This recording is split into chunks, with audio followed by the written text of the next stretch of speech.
you, Lord. Thank you, Lord.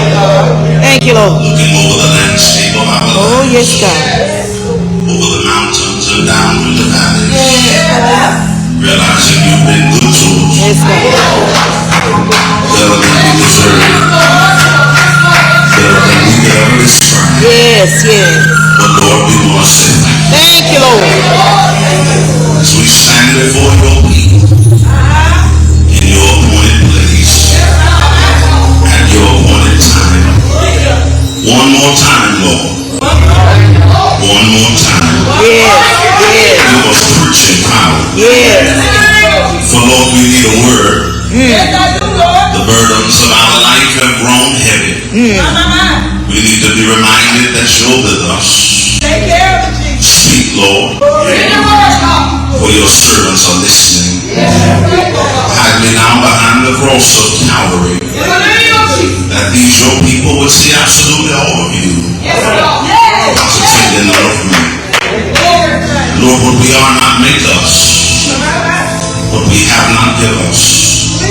What we know not teach us. In Jesus' name we pray. Amen. Just another day.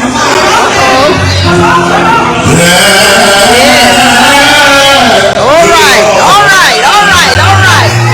right. Yes.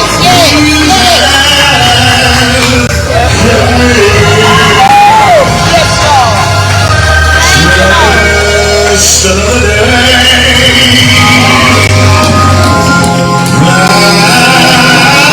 Just another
your story is our story. Amen.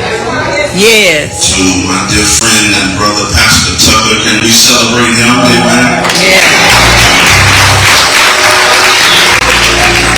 I'm grateful for his hospitality to colleagues and co-laborers in the gospel who graced the rostrum with us, and to this choir singing out of the depths of the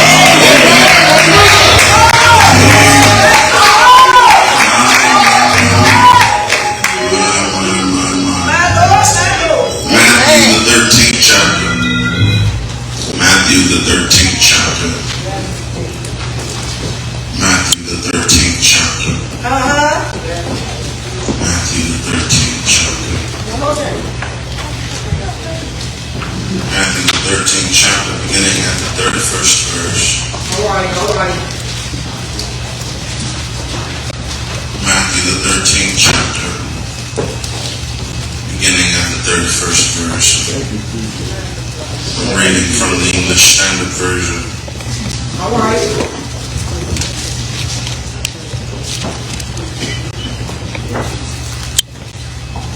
Matthew the 13th chapter, beginning at the 31st verse. You'll find these words recorded. And he put another parable before them, saying, the kingdom of heaven is like a grain of mustard seed that a man took and sowed in his field. It is the smallest of all seeds, but when it has grown, it is larger than all the garden plants and becomes a tree, so that the birds of the air come and make nest in its branches. The grass withers and the flower fades, but the word of our Lord will stand forever. He's seated in the presence of God. The testimony of the birds. The testimony of the birds. My friends, my brothers, and my sisters, the whole of the biblical writ informs us that it is unique to the character of God to take what seems to be nothing, transfigure it into that which testifies of his presence and his power. Only God can take darkness in the beginning and turn chaos into cosmos. Before there was anything, he stood out on nothing and using only the canvas of himself created everything that would come into being. And what was empty found itself filled. With evidence that God can use nothing and make anything. For sometimes in life you feel like nothing. Circumstances of life will cause you to feel like nothing. But politics and policy of the day will conspire against you and cause you to feel like nothing. But you ought to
eternal. But God is able to take that which is dangerous and use it as a testimony to his divine protection. God is able to take that which is intended to destroy us and use it as a testimony to how he preserved us. God is able to take that which we thought would be our end and turn it into another chapter of our story. You ought to listen to the testimony of the birds. Jesus is teaching his disciples now to read the text well. We must read it intertextually. It is to say we must use the Bible to interpret the Bible. Jesus says he puts a parable, the text says he puts a parable before them, saying that the kingdom of heaven is like a grain of mustard seed. This parable fits into a broader context of other parables. What Jesus says in the preceding parables forms the literary and theological context that allows us to interpret this parable properly. But to read it well, before we arrive at the testimony of the birds, we must consider the smallness of the seed. The mustard seed is so small that it can get lost in your hand. I think about our ancestors now in the bellies of those slave ships, coming across the Middle Passage, being deposited in a foreign place, their bodies being broken and used as grist for the mill of an economy that professed to be in a country where all men were created equal. It must have felt as though they were lost. Yet they were in the hands of God. Think about how they prayed so much in those cotton fields. They wore out the ground on the way to their praying spot. How they would encourage one another to pray by saying grass was growing on your path. You need to spend some more time with the Lord on the outside looking in. It must have seemed as though they were lost. Yet they were in the hands of God. Think about how learning the language of the scripture used to control. They heard the voice of God calling them to pray. It must have looked like they were lost, but they were in the hands of God.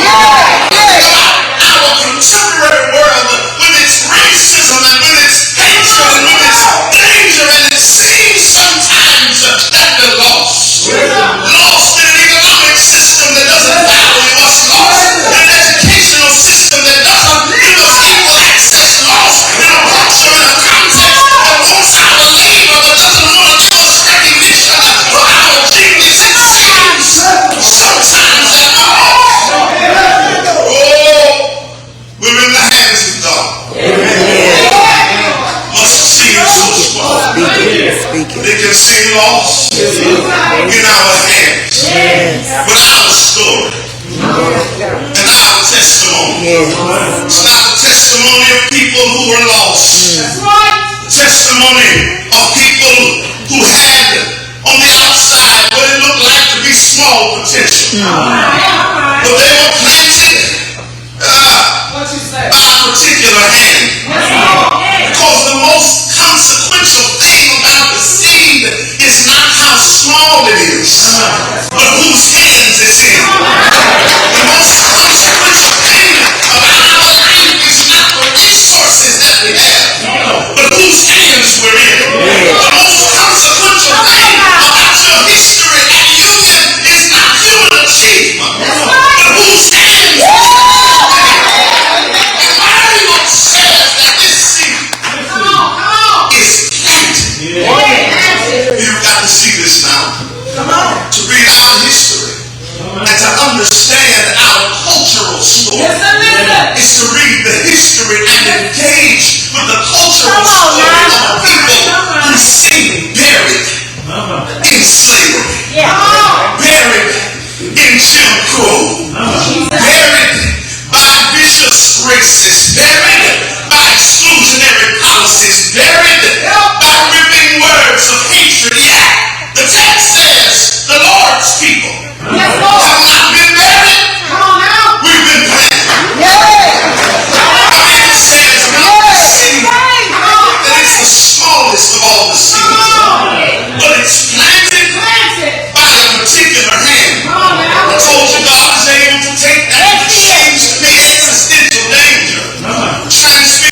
a testimony of his preserving power. Yes. First thing we see about this seed in this parable about the kingdom is that it is small, and yet it is planted in a particular place by a particular hand.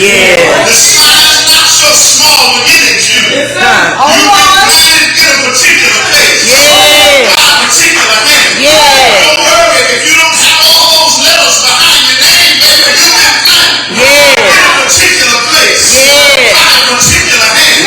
Don't worry if the culture didn't reach you and looks over you and says you'll never be anything, go anywhere, or be anybody. You've been planted in a particular place by a particular hand. We see that the seed, in spite of its smallness, is planted in a particular place by a particular hand, but we see that the seed is prospered by a particular power. You've got to see this now. Bring it. Because we make a historical mistake when we fail to consider what God has done for us. And contemporary black folk with refinement and sophistication and education are in a great rush to leave out those passages of our cultural story that disagree with their sensibilities. But here's what we understand when we read our history right. The question is not why did God allow this to happen to us, but the reality is that God kept us through what happened to us. The question is not whether or not God abandoned us. The reality is that God preserved us regardless of what this nation tried to do to us. And the text said that this seed is prospered by a particular power. Right there in the text, I'm not making it up. It says when it has grown. When you're in God, regardless of what the culture around you tries to do, regardless of how limited your resources may be, regardless of how inconsequential your access may seem, when you're in God, you're going to prosper. I didn't say you're not going to get sick. I didn't say you're not going to have ups and downs.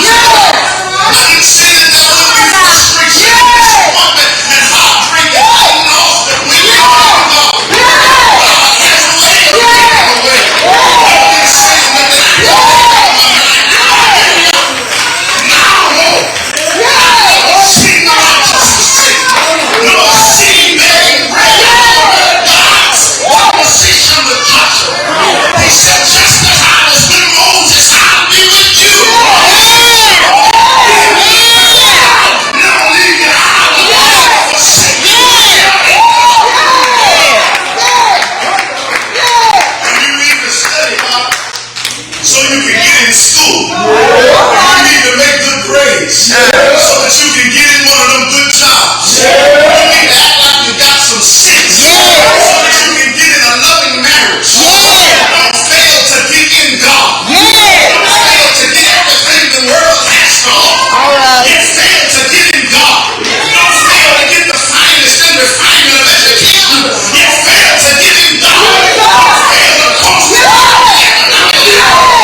prosper.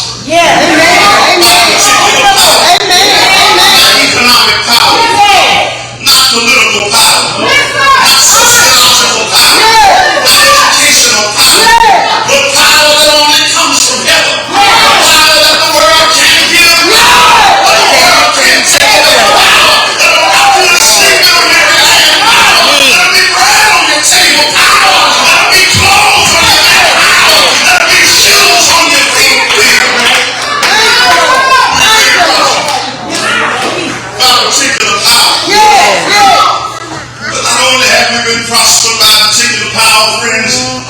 Jesus says of the seed, in spite of its smallness, not only is it planted in a particular place, and not only is it prospered by a particular power, but it's preserved. Because it has a place in the plan. Thank you, Lord. Thank you, Lord. We struggle with place in our culture. Because we have internalized the mindset that newer means better. We throw out those cast iron skillets, those recipes written in that cursive writing, because we struggle with place. But the seed is preserved because it has a place.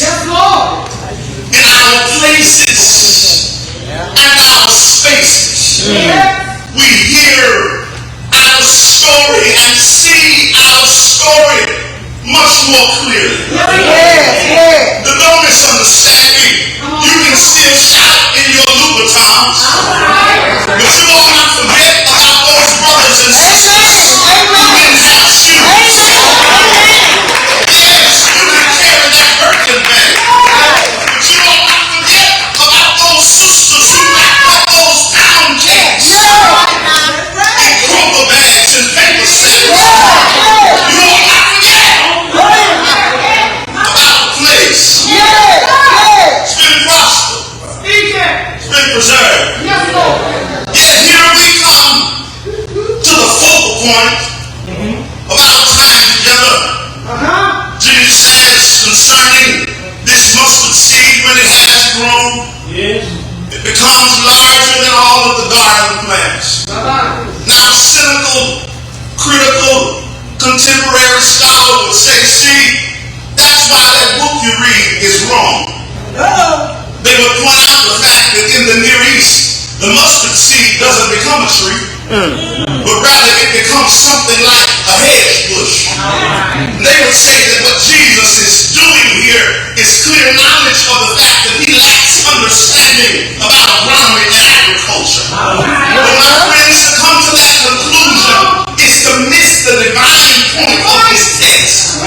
What Jesus is saying about this mustard seed is because it's been planted by a particular hand, because it's been prospered by a particular power, and because it's been preserved, it grows beyond what you think it ought to become. It outstretches and outstrips even the limitations of its biology, and it grows into something that agronomists cannot explain. It grows into something that biologists cannot explain. It grows into something that can only be explained by saying God did.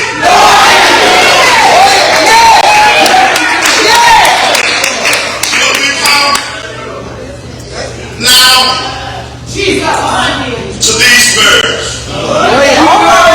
Jesus says that it grows and becomes larger than all of the garden plants, so that even the birds come and make nests in its branches. To read the text carefully is to read it with an intertextual understanding. To realize that the Bible interprets itself.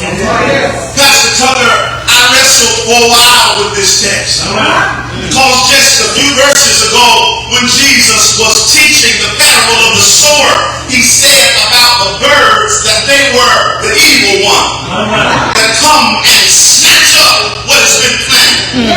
But in this text, he says, even the birds come and make its nest in its branches. I'm done. God bless you. Happy anniversary, Union. But here is the testimony of the birds. The birds that would have destroyed the seed. Don't rush me now. Only testify to the fact that God preserved the seed. The birds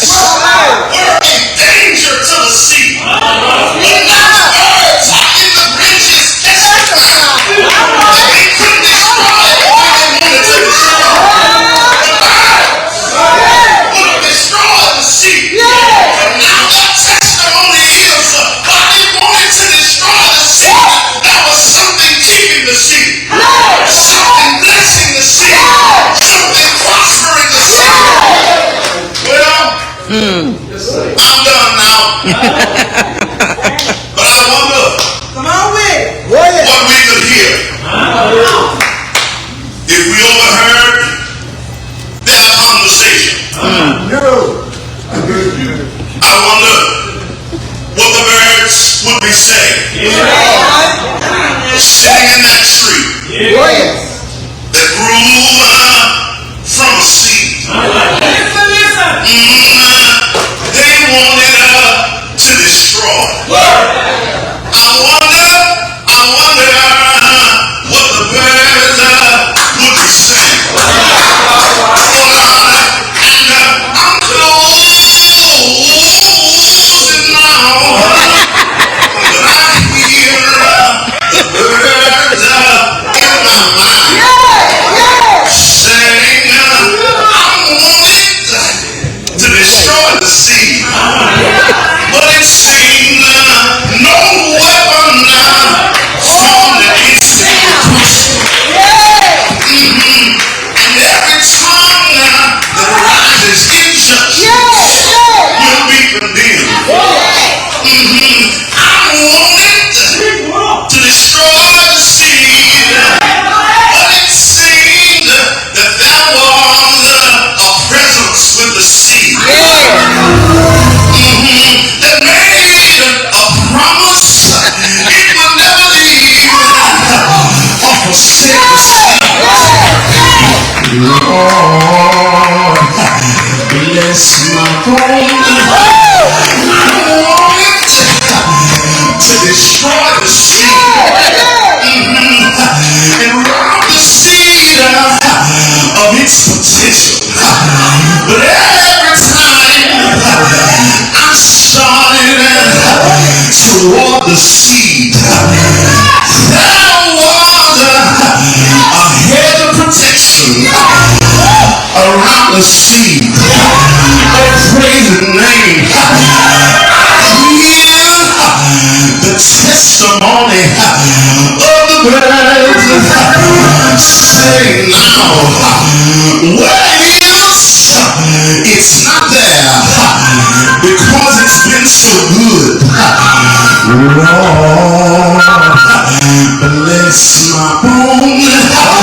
It's not there because it's kept the commandments so well, but it's there because of grace and mercy.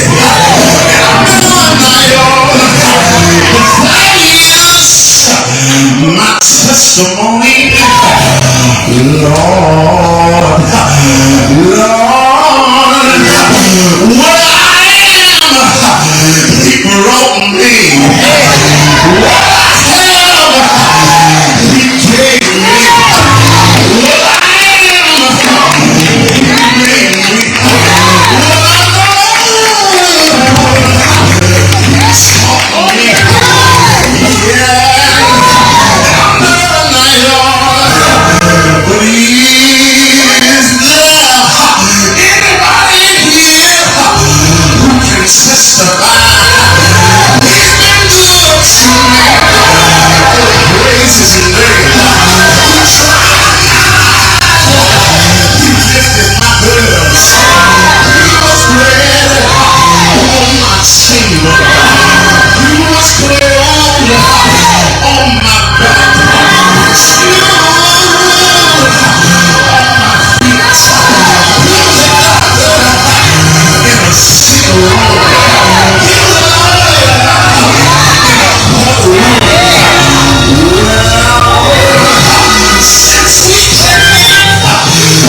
Worship this morning. I want to bother you one last time. I got a quiz for you. Question number 1.